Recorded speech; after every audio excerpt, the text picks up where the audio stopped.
Augustin pour cet enseignement riche en sages conseils. Alors sans plus tarder, nous allons annoncer le prochain intervenant qui est le Père Bienvenu Jéa. Sous vos acclamations, s'il vous plaît.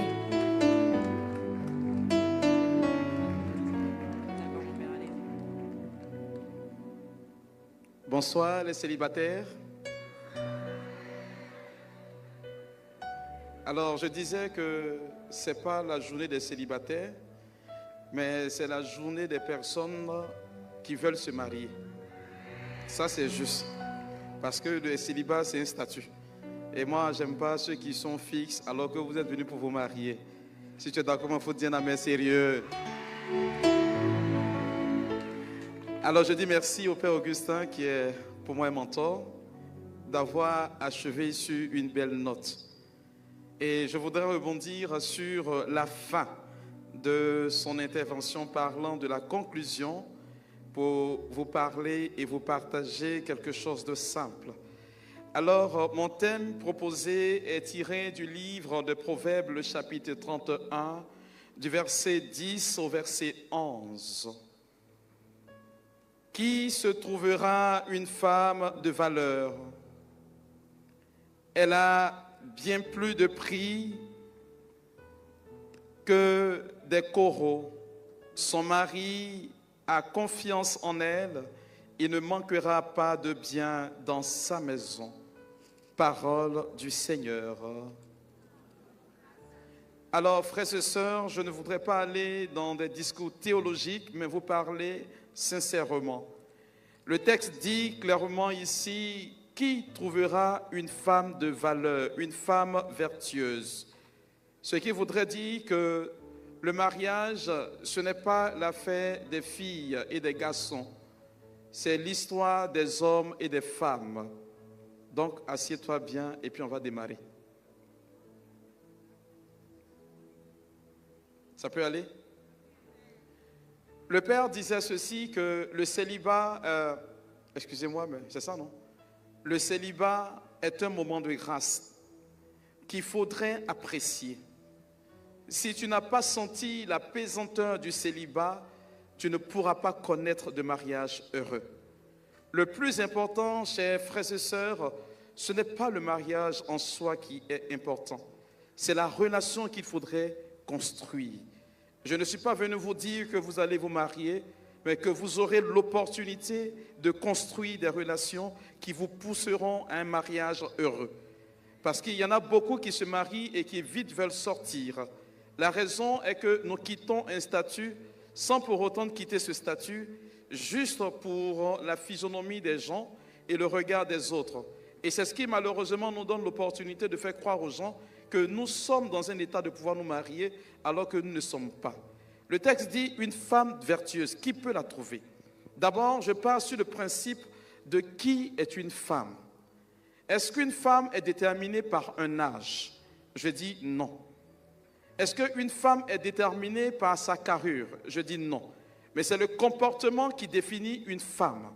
Parce qu'il y en a beaucoup qui parmi vous assises désirez entrer dans le mariage, mais vous n'êtes pas encore des femmes. Désolé pour qui ça choque, mais il faudrait qu'on vous le dise. Tout à l'heure, le Père faisait remarquer qu'il fallait prier. Et moi, j'ai mon slogan: on ne prie pas pour se marier. J'en suis vraiment désolé, mais on ne prie pas pour se marier. Lorsque nous décidons d'entrer dans le mariage, il faut déjà construire notre personne. Il a parlé tout à l'heure de plaie. Je voudrais rebondir sur cet état de fait-là. Voyez, on ne peut pas entrer dans une vie relationnelle, dans une vie sentimentale avec des blessures. Il y a trop de blessés de guerre. Et malheureusement, on finit par entrer dans une relation où on blesse l'autre. Laissez-moi vous dire ceci. Une personne qui est blessée n'a pas le droit d'entretenir une relation amoureuse. Vous m'avez compris? Si tu sens que tu ne peux pas être capable de pouvoir aimer, ce n'est pas la peine de t'engager avec quelqu'un. Et d'ailleurs, lorsque nous poursuivons dans le principe même du mariage ou de la relation, Dieu doit voir en toi une femme capable de pouvoir se marier. C'est la raison pour laquelle le plus important, c'est de développer des aptitudes et des comportements de femmes capables d'être mariées. Ce n'est pas chercher à se marier, mais chercher à développer des qualités et des comportements d'une femme qu'on peut épouser. Parce qu'il ne suffit pas de dire que j'ai l'âge de me marier. Et après 35 ans, vous commencez à stresser parce que 45 ans n'est plus loin. Mes chères sœurs, le mariage n'est pas un jeu. C'est pourquoi construire une relation sera la chose la plus déterminante. C'est ce qui va vous donner l'opportunité d'aller de l'avant. Sans quoi, parmi vous, ce n'est pas que garçon est moindre. Dieu, quand il créait Adam, il a créé Ève à partir de la côte d'Adam. Quand vous regardez l'anatomie de l'être humain, vous allez voir que les côtes d'un être humain, d'un garçon, sont en moins. Par contre, pour la femme, c'est normal. On a tiré la côte d'un homme pour créer une femme. Ce qui veut dire que quand tu es apte à te marier, Dieu t'envoie ton mari. Ce qui m'amène à dire ceci. Dans ce que nous appelons vertu d'une femme, excusez-moi mes chères sœurs, mais n'allez pas à l'encontre de la Bible. En Genèse de chapitre 2, le verset 18, Dieu dit, ainsi l'homme quittera son père et sa mère pour s'attacher à sa femme. Faire le contraire est attirer sur soi une forme de malédiction. Je n'ai pas le droit en tant que femme de courir après un homme. D'ailleurs, ce n'est pas décent et ça ne fait pas honneur. Le plus important pour toi, c'est de travailler ton comportement, travailler ton attitude, ta façon d'être, ta façon de te mouvoir. Une femme qui ne s'est pas préparée n'a pas le droit de se marier.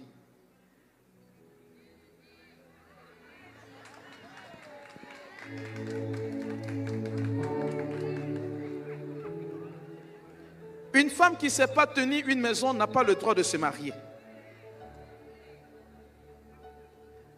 Le plus important, c'est pourquoi j'ai dit, c'est être femme. Parce qu'il y en a qui parmi vous sont encore des filles, en dépit de leur âge qui est si élevé. Vous ne voulez pas que je parle?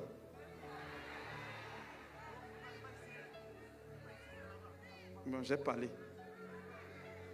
Et donc, le plus important, c'est de traduire dans ton comportement, dans ton attitude, la capacité pour toi d'être femme. Et être femme, chère sœur, je le dis bien, si toi, dans ton comportement, on ne peut pas te saluer, on ne peut pas te parler, et que le garçon ne peut pas te commander, il ne faut pas chercher à te marier. On va t'appeler la vieille mère du quartier. Parce que le principe du mariage ou le principe de la relation part sur le fait que tu es une femme. Allez-y, lire ce qui est écrit en Genèse, le chapitre 3, verset 16. Dieu dit à Ève, tes douleurs, tu vas enfanter dans les douleurs. Ton désir va te porter vers ton homme et lui va dominer sur toi. Toute femme qui désire dominer un homme entre totalement dans la malédiction. C'est pourquoi Dieu qui sait très bien t'aimer ne peut pas t'envoyer garçon pour qu'il te marie. Le plus important, chère sœur, ce que je suis en train de vous faire comprendre, c'est de traduire tout simplement dans votre comportement qui naturellement peut se marier. Voyez, on ne calque pas le mariage, on ne copie pas le mariage. On s'adapte à la personne à qui on a affaire. C'est la raison pour laquelle, lorsque une femme est vertueuse, il faut la rechercher au travers de ses qualités. La beauté d'une femme n'est pas dans son aspect extérieur, mais dans son cœur, dans sa façon d'être, dans sa façon de parler, dans sa façon de se tenir, dans sa façon de s'habiller. Il faut qu'on vous dise la vérité. Mettre vos rondeurs dehors ne vous donnera jamais d'hommes. Vous trouverez des hommes qui coucheront avec vous, mais pas des hommes qui vont vous mettre dans le foyer. Non, si je ne me fais pas coquette, non, je vous assure, garçon, demandez-leur, ils vont vous dire. Femme que j'ai eu facilement dire, je ne vais pas mettre ça dans mon foyer. Des gens ne vous disent pas la vérité, mais ma chérie, tu te fais un peu vieille. Non. Allez-y, lire ce qui est écrit en Genèse chapitre 24. Une erreur que vous faites, Seigneur, s'il te plaît, donne-moi un mari. Dieu ne va jamais te donner mari. Si tu insistes, c'est le diable qui va te répondre. Abraham, qui était l'ami de Dieu, n'a jamais prié pour que son fils Isaac ait une femme. Jamais. Le jour où vous partez à une prière, on te dit non, que l'homme qui tu es là, c'est lui que tu vas marier. Il faut dire que le gars là, c'est un menteur. Moi, j'ai dit c'est un menteur. Ça n'existe pas de révélation sur le fait que tu décides naturellement de prendre quelqu'un parce que tu as prié, Dieu te l'a révélé. Alors, c'est pourquoi je m'en vais te dire, si vous décidez de vouloir vous marier, le principe du choix d'un conjoint repose sur le fait que tu saches qui tu veux marier. On ne marie pas quelqu'un qu'on n'aime pas physiquement.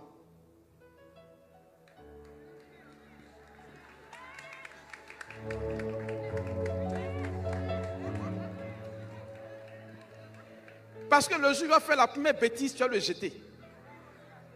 C'est pourquoi le choix du conjoint part sur le principe du fait que tu choisis un homme qui te plaise physiquement.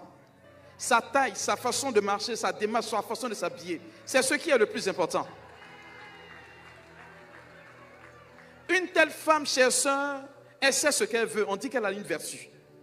Mais quand tu es dubitatif, tu ne sais pas où tu vas. Ah, mais lui, là, peut-être qu'il me plaît, peut-être qu'il ne me plaît pas. Tu es où? On va te mettre où? La deuxième chose que vous deviez savoir, avant même d'avancer dans ce qu'on appelle présenter la personne à Dieu, c'est sa valeur morale. Mes chères sœurs, arrêtez, garçon, ne faites pas garçon, va vous blaguer. Vous voyez, les gens de matin ne se fatiguent plus. Hein. Ils prennent ton numéro, ils t'appellent à 23h. Après, c'est 1h du matin, minuit, juste pour voir si tu es libre. Le temps, tu vas te rendre compte, tu es dans la relation. Pourtant, lui, il ne t'a jamais dit je t'aime. Mais je suis marié, lui, non, c'est mon chéri. Il n'a jamais été ton chéri. Il est là juste pour une circonstance. Lorsque vous voulez entrer dans une relation, un garçon qui souhaite véritablement de toi, il sait par où on passe pour vouloir réellement être avec toi. Ah, technicien, vous ne voulez pas que je parle? Non, j'ai parlé encore. Ce qui m'amène à dire ceci. La vertu d'une femme aujourd'hui se trouve dans la qualité de ce qu'elle fait. Et ce qu'elle fait aujourd'hui est déterminé par son comportement et son vécu. Il faut savoir ce que tu veux. Il faut savoir où tu vas. Quand tu décides de marcher avec quelqu'un et que tu commences à regarder véritablement que cette personne te sied, alors tu peux avancer avec elle. C'est pourquoi l'étape la plus importante dans une relation qui aboutit au mariage, c'est l'amitié. Je vais vous dire une vérité. Il faut noter ça quelque part comme phrase. On ne se marie qu'avec la personne qu'on aime. Vrai ou faux? On ne peut aimer que la personne qu'on connaît. Tu connais quelqu'un? Ah, coup de foot, ça donne cendre.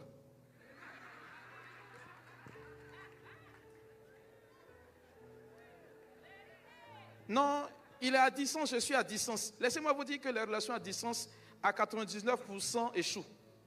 L'amour est déjà abstrait. Vous allez vivre cet amour de façon virtuelle, vous êtes dans l'utopie automatiquement. Il faut qu'on vous dise clairement les choses.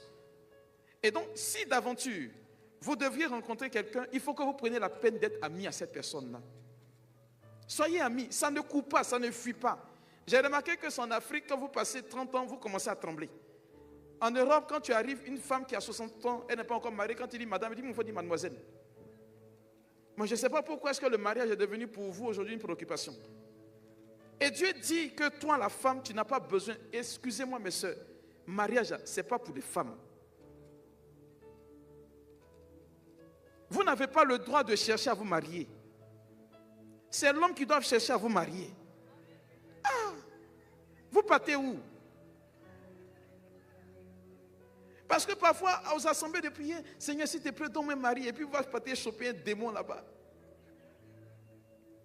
Mes chers sœurs, le plus important dans la vie sentimentale, c'est la vertu d'une femme. Et une femme, elle est respectueuse. Je vous dis quelque chose, ça vous surprend. Un homme a besoin d'une seule chose dans sa vie. Vous savez c'est quoi? Le respect. Ah. Et quand je parle de respect, c'est à tous les niveaux. Apprenez à respecter les hommes, du plus petit au plus grand. Et vous allez comprendre que dans la façon de vivre, vous aurez acquis une vertu. Et la vertu dont il est question ici, c'est que vous allez développer en vous des sentiments et des comportements qui vont plaire à Dieu. C'est pourquoi, vous les femmes, la prière que vous devez faire, ce n'est pas Seigneur, donne-moi un mari. Répétez après moi, vous qui n'êtes pas mariés. Seigneur, s'il te plaît, donne-moi le cœur et le comportement d'une femme qu'on peut épouser. Amen. C'est ça qui est la véritable prière. Arrêtez de fatiguer Dieu pour dire Seigneur, je veux un mari grand, gros. Ça ne va pas venir. Est-ce que je me fais bien comprendre? Et donc, vous allez voir que dans le comportement de la femme, il y a ce facteur de respect. Il y a le facteur de l'habillement. L'apôtre Paul vous dit en Romains le chapitre 12, au verset 2, ne vous conformez pas aux réalités du monde présent. Les effets de mode, ça ne va pas être tout le monde. Regardez vous qui êtes ici, vous n'êtes pas encore marié. Mais quand vous allez sortir, le garçon qui va vous approcher là, il va avoir peur. Parce que vous êtes sur votre 31, c'est-à-dire vous êtes à un niveau où quand on vous regarde, on a peur de vous regarder, on a peur de vous approcher. On dit vous êtes déjà en relation. J'ai l'un de mes frères qui prêchait un jour. Il y a une femme qui est venue dire qu'elle veut se marier. La voiture qu'elle a garée, le parfum qu'elle a tapé, l'habit qu'elle a porté. Ah! Il lui a dit, avec ça là, qui va te marier? Garçon qui a t'approché, il a peur. Prends une voiture banalisée, prends un parfum qui coûte 2500, et puis voilà, fais-toi naturellement belle. Et c'est ce qu'elle a fait. Je vous assure, ça n'a pas fait un mois. Il y a eu plusieurs prêteurs qui sont venus dire bonjour, ça va?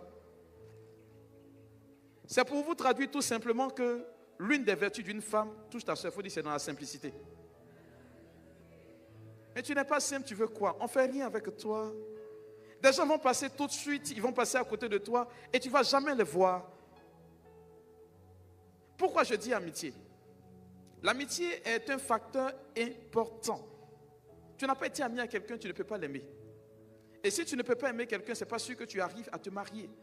C'est l'une des raisons pour lesquelles le facteur le primordial dans le fait même de vouloir établir une relation, c'est de chercher véritablement à connaître la personne.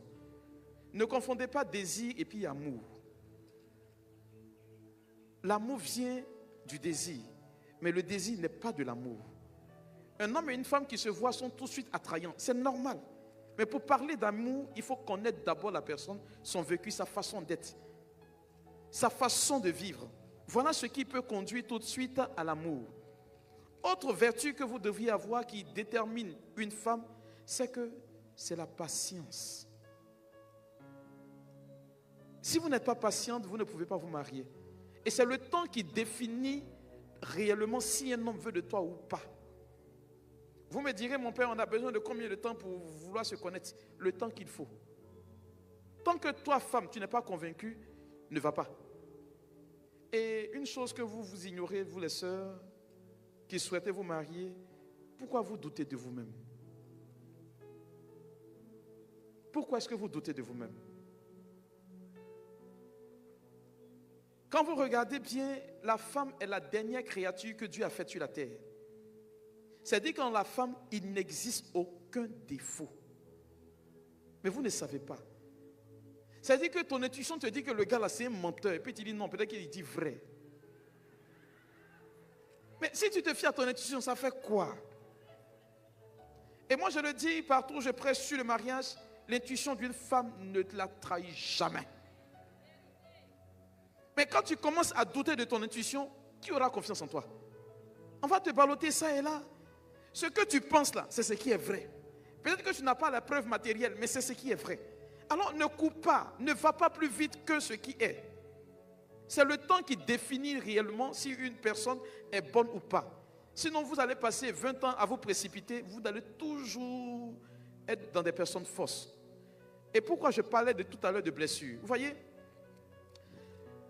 une personne qui est blessée crée dans son environnement immédiat des personnes qui vont l'approcher qui seront aussi blessées. Et c'est normal.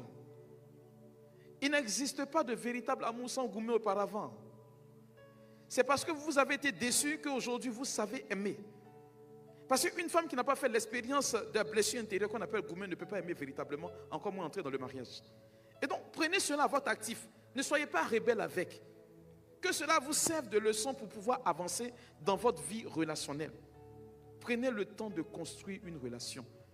Le mariage va venir après. Mais on va te mettre la bague au doigt. Et puis le mec, il est tout le temps dehors. C'est ce que tu veux? C'est la relation qui est importante. C'est pourquoi quand vous partez en Genèse chapitre 12 et chapitre 24, vous allez voir que le serviteur d'Abraham a dit à Dieu, Dieu de mon maître Abraham, la femme que je veux là, voici. Il a défini les critères de cette femme-là. Courageuse, battante, ainsi de suite. Et il a découvert, c'est pourquoi cette femme-là, aujourd'hui, elle décide tout simplement d'être la femme d'Isaac. La femme vertueuse, comme dit le texte ici, elle a du prix plus que des perles. Et moi je tiens à vous dire, mes chères sœurs, tout ce qui a de la valeur est caché. Tout ce qui a de la valeur est caché. Quand tu es marié, ton homme demande de porter un vêtement, vas-y. Mais tant que tu n'es pas marié, ce que tu as à mettre comme vêtement, dois t'honorer. Marche avec beaucoup de pudeur. Ne marche pas comme une femme désinvolte. Il y a des choses quand on fait, quand on est encore jeune fille, on le fait. Mais quand on prend de l'âge, il y a des choses dans lesquelles on n'entre plus. Il y a des bavardages avec lesquels on ne s'assoit plus. Parce que ça n'honore pas. C'est vrai que la femme est dans le parler. Mais il arrive un moment où on prend de distance vis-à-vis de ceux qui ne nous honorent pas. C'est pourquoi je m'en vais m'arrêter avec les femmes pour dire ceci. Que si d'aventure, vous commencez par corriger votre comportement, vous commencez par corriger votre façon de vivre, votre façon d'être, vous allez voir que Dieu va vous conduire un homme. C'est l'homme qui doit courir après vous. J'arrive maintenant au niveau des femmes. Je n'ai pas fini. Un dernier point. Ça concerne les hommes et puis j'ai fait juste une transition. Parfois vous êtes en relation et puis vous voulez le mariage. Tout à l'heure le père a dit, n'est pas prêter attention. Sachez que le chien ne change pas sa manière de s'asseoir. Tu es avec quelqu'un, il n'a pas changé. Il ne faut pas chercher, même s'il te donne mariage sur un plateau d'or, il ne faut pas prendre. Si tu acceptes, sache que le comportement qu'il a développé avant le mariage, il va garder ça toute sa vie. C'est pourquoi je veux dire aux femmes, parfois vous vous mariez à des célibataires sans que vous ne sachiez. Quelqu'un qui n'a pas appris à partager, quelqu'un qui n'a pas appris à dire ce qu'il veut, à s'ouvrir, il n'est pas appelé à se marier. Ce ne sont pas tous les hommes qu'on marie, parce qu'il y a des gens là, ce sont des garçons. Ils ne sont pas encore hommes. Ce sont eux là, quand des pains, ils vont dire à leur maman. Bon, on dit, on les appelle comme garçon, princesse. Cher ajout. Ça peut aller? Voilà. Je ne vais pas être long, parce qu'il y a un autre truc encore, je vais revenir. Alors, les hommes, la femme qui vous drague, n'acceptez pas. Non, n'acceptez pas. Parce qu'une femme vertueuse ne se vend pas. Le Seigneur a dit à Adam, je lui ferai quoi? Une aide. Il n'a pas dit un problème.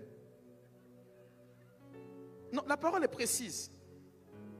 Toi, femme qui décide d'aller te marier, il faut que tu arrives à te prendre d'abord en charge toi-même. Non, garçon doit s'occuper de moi. Ça, c'est dépassé.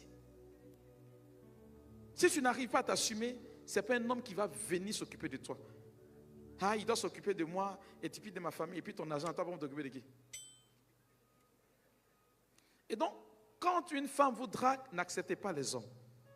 Alors, pour les hommes, une chose est sûre, on ne se marie pas parce qu'on est garçon, on se marie parce qu'on est homme, et parce qu'on a le désir de fonder foyer. La Bible enseigne ceci, quand Dieu a fini de créer tous les animaux et tout ce qui pouvait vivre, il a mené à chacun, mais l'homme ne trouva pas quelque chose qui lui ressemblait. Alors son cœur est tombé dans la tristesse. Je ne vous parle pas d'une occasion d'une minute. Il y a des gens qui sont en relation juste 2 semaines et puis le reste du temps, ils ne sont pas en relation. Ce sont de véritables célibataires dans leur tête. La femme pour eux est juste là pour satisfaire un besoin, c'est tout. Leur faire manger, faire des enfants, c'est tout. Mais vivre relationnel, ce n'est pas juste. C'est la raison pour laquelle un homme se doit de commencer déjà par être ouvert. En Genèse 2, le verset 25, la Bible enseigne ceci. L'homme et la femme étaient tous deux nus dans le jardin d'Éden sans éprouver aucune honte. Ce qui veut dire que quand vous entrez en relation, ne cachez rien. Si tu n'as pas confiance à une femme, ne la drague pas, ne viens pas vivre avec elle. Ça ne marche pas. Le plus important, c'est de construire une relation. C'est pourquoi ce que tu veux qu'on te fasse là, il faut le faire aussi pour l'autre qui est en face de toi. Dans la vie sentimentale, il y a beaucoup de choses qu'il faudrait corriger. Mais la prière pour avoir un homme ne fait pas partie de cela. Vous pouvez prier pour changer de comportement. Changer votre vie de tous les jours. Faites tout pour que vous puissiez naturellement vivre heureux. C'est pourquoi j'ai parlé au départ de mon propos qu'il faudrait tout simplement construire votre relation. Et pour que cela arrive, il faut que vous puissiez communiquer, parler. C'est très important d'échanger. Parfois, vous allez voir qu'il y a des personnes qui ont des blessures et qui transforment cela en démons. J'ai fait la connaissance d'une famille qui était passée me voir. La jeune sœur et sa grande sœur sont venues me voir, me disant que apparemment ils ont un problème qui lie toute la famille, que c'est d'ordre spirituel. J'ai dit, ah bon? Elle me dit oui. Que aucun homme, aucun garçon, aucune femme, pardon, n'est marié chez eux. J'ai dit, ah bon? Famille nucléaire, ils me disent oui. Il dit, ah, très bien. Et vos parents, ils sont mariés? Ils me disent oui. Il dit, c'est qu'il n'y a pas de problème spirituel. Ils vivent encore ensemble, mais ils disent oui, il n'y a pas de problème spirituel. Et je leur pose la question subtilement, mais dites-moi, vos parents, comment est-ce qu'ils ont vécu? Ah, mon père, il faisait tout palabre. Hein. Il dit, voilà pourquoi vous ne pouvez pas vous marier. Effectivement, la plus grande me dit, et la plus petite, pardon, me dit que, mon père, quand je suis dans une relation, c'est quand il y a palabre qu'il me sent femme. Non, vous riez peut-être, mais inconsciemment, elle développe le fait du cadre familial, le cadre de la relation par des palabres, par des histoires. Il faut que vous appreniez à vous éprouver. À savoir si vous avez des défauts au niveau du comportement qui vous empêcherait d'entrer dans un mariage. Ne cherchez pas à vite rentrer dans le mariage. Il faut d'abord vous éprouver. Ne vous mariez pas parce que ta petite soeur t'est mariée, donc toi, la grande soeur, tu veux forcément te marier. Ce n'est pas écrit quelque part que tu dois te marier avant ta grande petite soeur. Ce n'est pas écrit quelque part. Ce qui doit durer doit prendre du temps pour être construit. Et comme Dieu vous aime, il sait bien que naturellement, vous avez ces défauts-là. C'est pourquoi parfois il attend pour que tu corriges ton comportement, ta façon de vivre, ta façon d'être. Et puis, c'est vrai, vous voulez vous marier. Mais une femme qui est toujours à l'église, elle est dans toutes les évangélisations. Son trajet, c'est église, maison, travail. Bon. Attendez. Dans le principe du mariage selon l'église, mon père, si je me trompe, tu me corriges, hein, il y a le volet conversion qui existe. Aujourd'hui, l'église catholique a fait une ouverture pour qu'on puisse marier musulmans, évangéliques, ainsi de suite. Ce n'est pas par hasard. Mais si tu es toujours entre les quatre murs de l'église, c'est quel garçon qui n'a qu'à venir te voir? Il n'y a pas de garçon qui va venir te voir. Ils sont à l'église et viennent prier pour le problème d'argent. Le garçon ne vient pas prier à l'église pour se marier. Quand il a besoin de femme, il va draguer. C'est pour vous dire simplement que tout à l'heure, le Père a dit, prenez la peine d'être belle. Ne soyez pas extravagante. Prenez du plaisir à vous inviter vous-même au restaurant. Prenez du plaisir à aller aux anniversaires, à vous faire chic, bien mise. Voilà. Le premier garçon qui vient te saluer, c'est pas, lui il ne me plaît pas. Non. Non, généralement, vous allez voir qu'il vient, mais il va venir te draguer, il peut taper poteau chez toi, mais c'est son ami que tu vas prendre demain pour être marié. Donc, garde l'amitié avec lui. Ça ne sert à rien de vouloir refouler tout le monde. Tous les êtres humains sont tous à l'image de Dieu. Donc, ils sont bons par essence. Mais c'est le comportement qui, par la suite, a fait que les choses se sont gâtées par après. Ce que je suis en train de vous dire, c'est d'être naturel. D'être vrai avec vous-même.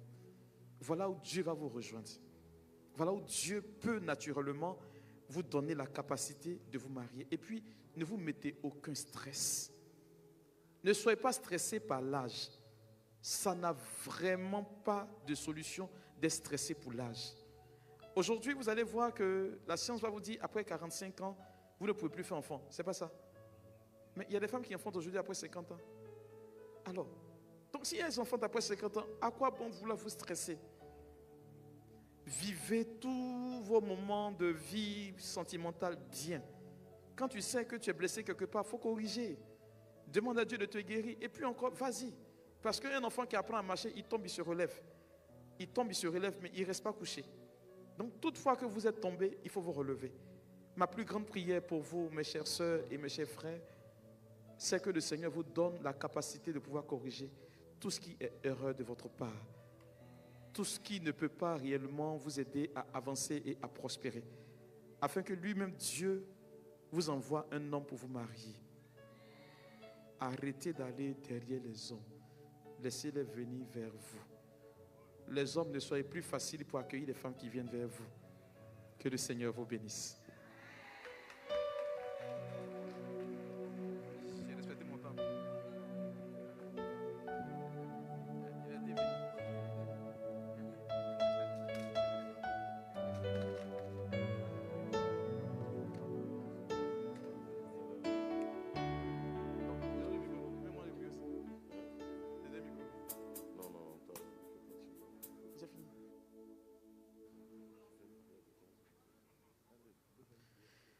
Alors,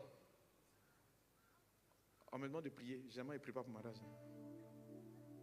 On va prier, vous voulez? On va prier. Pour que le Seigneur guérisse vos blessures, qu'il vous donne l'opportunité de connaître une vie heureuse. Alors, je voudrais que tu fasses quelque chose. Dis à Dieu, Seigneur, je suis là. Dis-lui, Seigneur, certainement que je ne sais pas qui je suis, j'ai des défauts, je n'arrive pas à mettre la main dessus. Je n'arrive pas à mettre le doigt là-dessus, c'est pourquoi aujourd'hui, je rencontre des difficultés à me stabiliser dans ma vie sentimentale. J'ai peut-être fait entrer quelque chose chez moi qui m'empêcherait réellement d'être une personne épanouie, une personne vraie. Accorde-moi la capacité de pouvoir, Seigneur, entrer dans une vérité qui honore ton nom. Parle à Dieu. Tout à l'heure, le Père a prié pour que ton cœur soit disposé à aimer. Dis-lui, Seigneur, j'ai besoin que tu m'aides à aimer. Dis-lui, Seigneur, j'ai été blessé.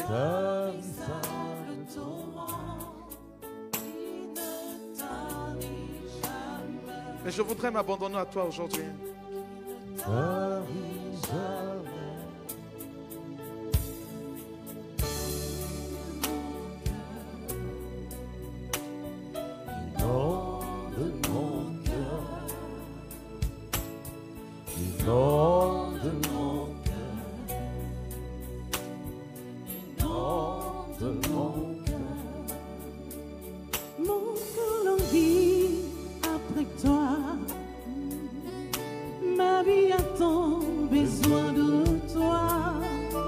Merci Jésus. Viens combler mon cœur, Saint-Esprit. Merci pour cette grâce. De ta puissance paraclet. Mon cœur languit après toi. Ma vie a tant besoin de toi. Viens remplir ma vie, Saint-Esprit. Paraclet, libérateur. Car tu es l'eau de la vie, tarissable torrent, qui ne tarit jamais, Tu ne t'arrives pas. qui ne tarit jamais, inonde l'eau de la vie, tarissable torrent, qui ne tarit. Seigneur, merci. Alors, la motion que je reçois, je vais prier pour toutes ces personnes qui ont perdu confiance en elles, qui désirent cette entrée dans la grâce du mariage, mais elles ont perdu confiance en elles. Est-ce que vous pouvez avancer? Vous n'arrivez plus à vous assumer, soit du fait d'une déception, ou parce qu'on ne vous a pas suffisamment dit que vous étiez belle ou qu'on vous aimait.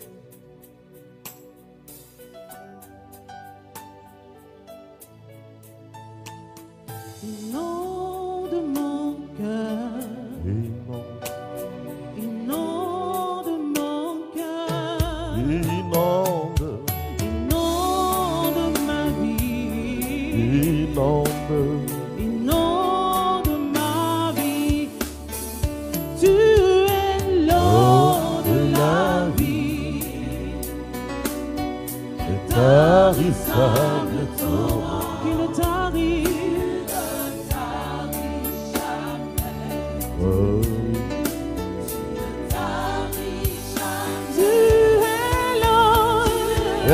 l'eau de la vie,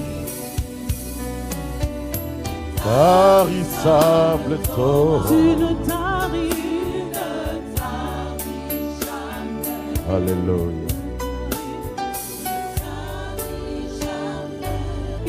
Alors, pendant que le Père bienvenu invite chacun de nous à avancer devant le trône, Dieu met à mon cœur de prier pour des sœurs. Vous êtes venus en famille, c'est-à-dire qu'il y a eu normalement des disputes entre vous et votre mère. Parce que quelqu'un vous a dit que c'est votre mère qui a bloqué votre mariage.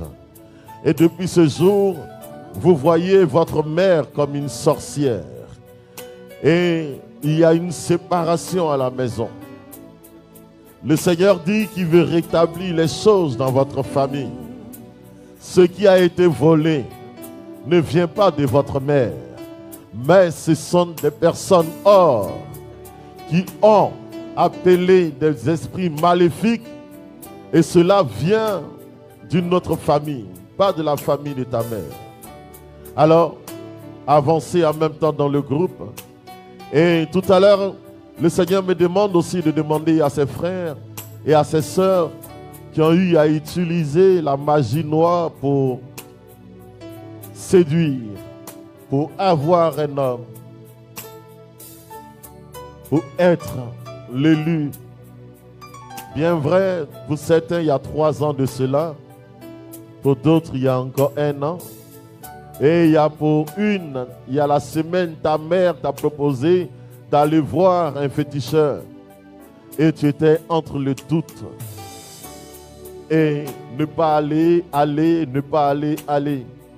Alors tu es là présentement, avance en même temps dans cette vague. Et le Seigneur étendra sa miséricorde sur ta vie. Ton visage rayonnera de nouveau. Tu es L'eau de la vie, l'intarissable torrent. Alors posez la main sur le cœur tranquillement. Le diable est menteur. Il se sert de nos blessures, de nos humiliations pour nous faire douter de nous-mêmes, nous poussant ainsi à l'erreur. La chose la plus évidente que vous devriez avoir au cœur de cette prière, c'est que votre vie a été voulue par Dieu. Et c'est lui qui détermine la position maritale dans laquelle vous vous trouvez. Ma prière pour vous, en posant la main sur le cœur, c'est que cette eau qui est le Saint-Esprit vienne renouveler toutes choses dans votre vie. Que toute blessure soit dégagée maintenant. Et j'ai une parole pour vous de la part du Seigneur. C'est que Dieu vous aime. Au-delà de ce que les hommes humains les êtres humains peuvent faire pour vous, contre vous, Dieu me charge de vous dire qu'il vous aime autant que vous êtes. Jérémie dit au chapitre 17, verset 9, malheur à celui qui met sa confiance en un mortel, mais le cœur de l'homme est compliqué et malade. Et je bénis Dieu pour votre existence, pour votre histoire. Que cette main posée sur le cœur soit la main de Jésus-Christ, guérissant toute blessure, toute vie gâchée. Et que ces divergences, ces blessures, ces crises qui existent entre vous, à l'intérieur de vous, soient chassées dans le nom puissant de Jésus. Quelqu'un va me dire Amen. Et puis tu vas acclamer fortement Jésus. Tu n'abandonnes pas ces enfants qui l'adorent. En tout lieu, c'est pourquoi Jésus, ton peuple, tu vois des fleurs de tous les 4 vents. Et